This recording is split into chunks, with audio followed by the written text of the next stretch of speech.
Ngayong buwan ng June, pinagdiriwang natin ang Pride Month. Kaya naman samahan niyo kami upang makiisa sa makulay na selebrasyon ng mga LGBTQ plus community. Mabuhay! Ako po ito si Eds at welcome sa panibagong Istorya!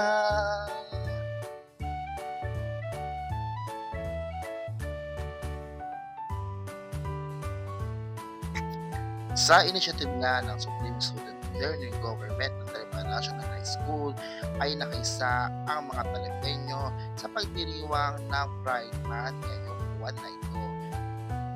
Ngayong araw ng Sabado ay isinagawa ang Zumba na dadaluhan ng iba't ibang mga mag-aaral ng Taliban National High School kasama mga guro at nagkaroon din ng portion na pinakita ng ilang sa mga kapatid natin sa LGBTQ plus community ang kanilang makulay at masayang sarili.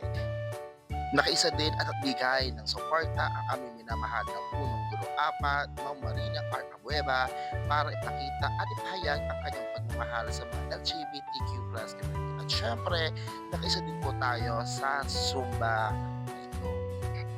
Nakakataba ng puso bilang bahagi ng LGBTQ plus community na sa panahon natin ngayon ay hindi na natin tatanggap ang mga katulad namin. Malayo na pero malayo pa din ang aming pagtakbay upang tuluyan na kaming matanggap ng ating lipunan. Pero sa pagdiriwang natin ng buwan ng Pride ay pinapakita natin ang pagbibigay natin ng suporta, pag-unawa at pagkapantay-pantay anuman ang iyong kasalanan. Maraming salamat din sa mga nakidalo sa aming ginawang programa, lalo't higit sa mga guro, kawani ng paaralan, sa aming punong guro, special thanks din sa aming mga hurado, at syempre kay Sir Adel na naging sound system operator namin upang maging matagumpay ang araw na ito. Hanggang sa muling istorya, bye-bye!